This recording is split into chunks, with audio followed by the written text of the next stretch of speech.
Fala galera, aqui é o William para mais um vídeo. Acabou de terminar o UFC 324 que aconteceu lá em Nevada. Muito bom evento, tá? Um evento que vinha sendo criticado, que não ia trazer ninguém, mas pô, o evento teve ótimas lutas, principalmente no card principal. Acredito aí que surpreendeu todo mundo, né? Foi o primeiro evento aí na Paramount. E a gente vai comentar um pouco aqui sobre a luta do card principal, tá bom? Primeiro, antes de tudo, é importante falar que a transmissão foi boa, né? A transmissão foi boa, mas teve muita propaganda, né? Que eu vi nas redes sociais o pessoal reclamando aí, tudinho. O que eu mais senti assim no início foi que entre os rounds no UFC Fight Pass a gente era acostumado a ver os corner, né? Tudinho, e era só propaganda, pô. Cada round, entre round tinha propaganda. Mas no final, não sei se deram uma mensagem lá, mas corrigiram isso e começaram de fato a passar o que acontecia entre os rounds, né? Dito isso, vamos para nossa primeira luta do card principal aí, que a gente teve a vitória do brasileiro, do Jean, o Lorde, contra o Harold Allen, né?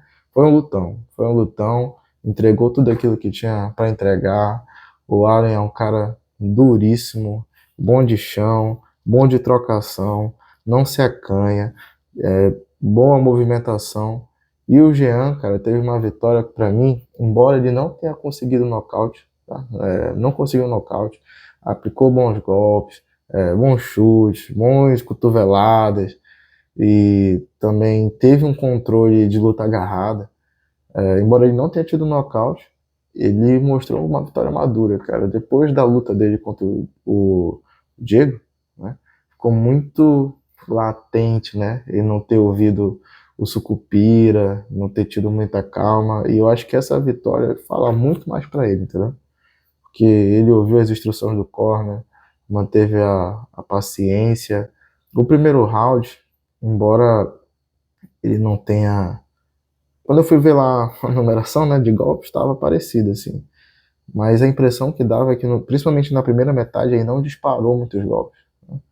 Mas esses atletas da Fighting Nerd, de fato, eles têm uma presença de ficar caçando, né? Caçando. Nem o Ruff, né? O Ruff faz muito isso também. Dava para ver que o Jean, ele estava entendendo o time, na distância contra o Allen. E aí, nessa primeira metade, o Allen ele conseguiu conectar bons golpes, sabe? Bons chutes, bons socos. Mas depois o Jean foi de fato tomando as rédeas da luta, né? Então, no segundo round aí já foi bem superior e no terceiro também. Foi uma vitória clara, assim, para o brasileiro. Foi uma guerra, assim, e eu acredito que ele tem, tem muita chance de disputar esse cinturão de novo, principalmente se o Manauara, né, se o mexicano Manauara ganhar.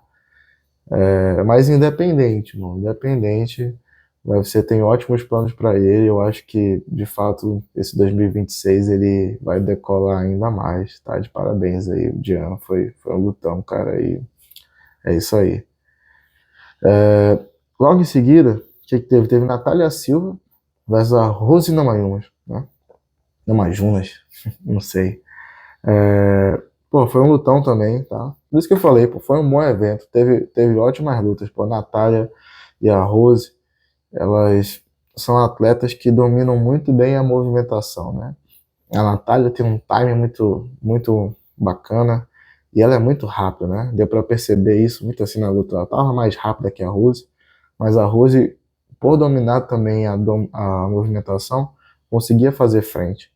A gente teve o primeiro round ali que foi bem parelho, e mas a Natália era superior. É isso, assim, no primeiro round acho que até a Rose pode ter ganhado, mas depois a Natália foi encontrando assim mais velocidade, mais golpes, foi mais efetiva assim na luta, sabe? Prova disso é de que a Rose tentou aplicar queda, né? A Natália defendia a queda, conseguiu a montada. Outra hora conseguiu contra a queda também, tava com o jiu-jitsu em dia.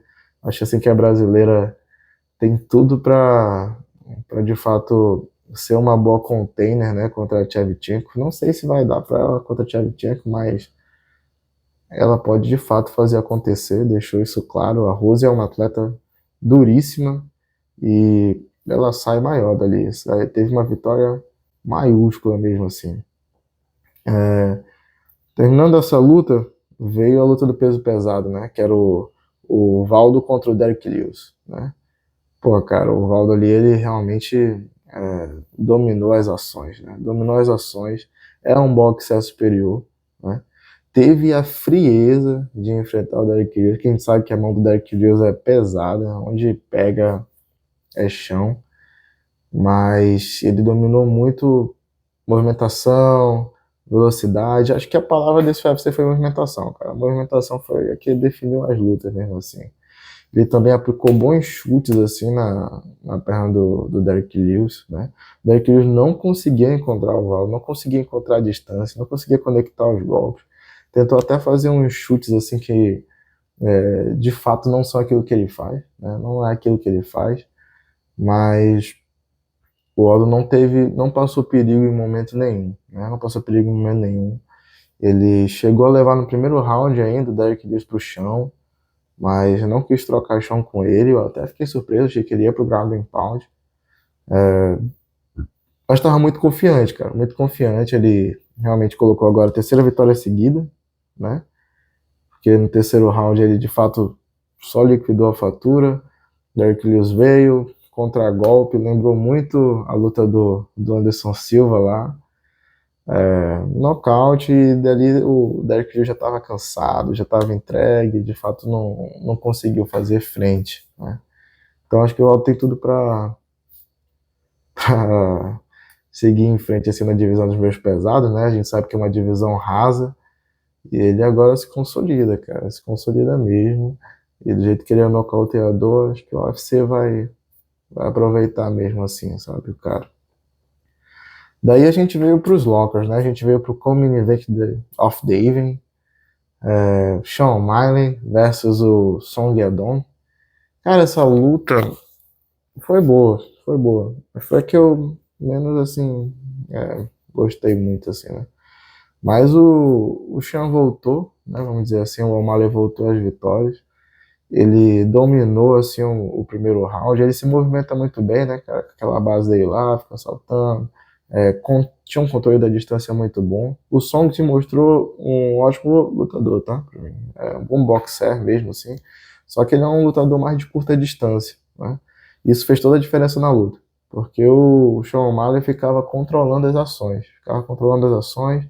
Foi levando o primeiro round assim. E quando veio no segundo round, o Song foi melhor, tá? Foi melhor. Ele, de fato, fez o grappler lá. Foi muito efetivo e dava a impressão de que ele tinha virado a maré da luta, que ele tinha aprendido, pô, vai ser assim que eu vou conectar, vou chegar e vou ganhar esse terceiro round. Mas o O'Malley foi bem resiliente, assim, voltou melhor, controlou mais a distância, ele ficava trocando muito a base, né?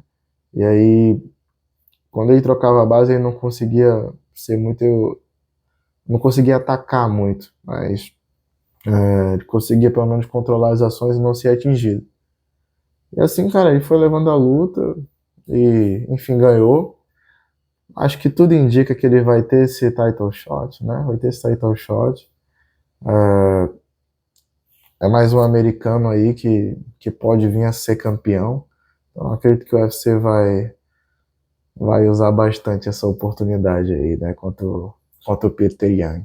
Vamos ver as cenas do próximo capítulo. Se tem alguém que merece, né, uma revanche imediata, esse alguém é o Merab, mas a gente está numa nova era do UFC e é a era do entretenimento, né? 100% entretenimento.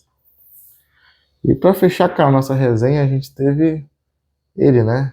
Paddy Pimblett versus Justin Gaethje. Cara, Paddy Pimblett fez um lutão, tá? Mostrou coração, sim, o cara. Sei que muita gente duvida dele. Eu particularmente gosto dele, cara. Eu gosto de como ele luta e tudo mais, tadinho. Mas não dava, pô. Há níveis nesse jogo.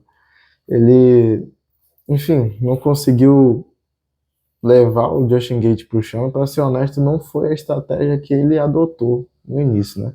Não sei se por respeitar muito o wrestling do Gate, por sentir que não ia conseguir ou de que se ia desgastar muito, mas, verdade seja dita, no primeiro round ele estava dominando as ações até levar aquele knockdown, né? Levou um knockdown e ele mesmo falou depois na entrevista para a luta que ele sentiu e isso mudou assim o cenário da luta, né? Mas, pô, o cara mostrou coração, tipo, resistiu. Ele não fugiu da luta, não fugiu da luta, não ficou se esquivando. Ele foi pra trocação franca contra o Justin Gage, cara. E levou bons golpes, mas também ele arremessou bons golpes. Teve hora que o Gage sentiu, sim, os golpes do chão,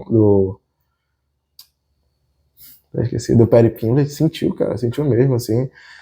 Conseguiu boas combinações, conseguiu bons chutes, mas de fato, assim, perdeu o primeiro e o segundo round. E no terceiro, quando ele começou a utilizar mais, assim, o chute, manter um pouco mais a distância, porra, ele começou a dominar as ações. Começou a dominar as ações e ele fez frente, cara, fez frente. Assim, podia ter saído com a vitória hoje. Agora o Justin Gaethje é um cara duríssimo, né? É um cara duríssimo. Ele, de fato, tem um bom wrestling, né? Tem um bom wrestling. Ele dominava o Perry Pimblett em algumas situações e mostrava que não estava querendo fazer jiu-jitsu, né? Para mim ele podia ter tentado um triângulo de mão ali, mas ele queria era o nocaute, aí ele falou depois, né? E, enfim, é o primeiro campeão interino a ser campeão interino duas vezes, né? É esse aí, Justin Gaethje, vai disputar o cinturão contra o Topuria e a gente vai fazer uma prévia aí dessa luta, sobre como vai transcorrer, né? Eu acho que tem tudo para ser uma boa luta. O Justin Gaethje, ele é um casca grossa, né? Ele é um casca grossa. E é isso, cara. Esse foi o UFC 324. Foi um evento. Tô gravando esse vídeo aqui para vocês. Acabou de finalizar. Então, deixa o like, deixa o comentário. Não vai ter vinheta para postar logo para vocês. E tamo junto. Falou. É isso aí.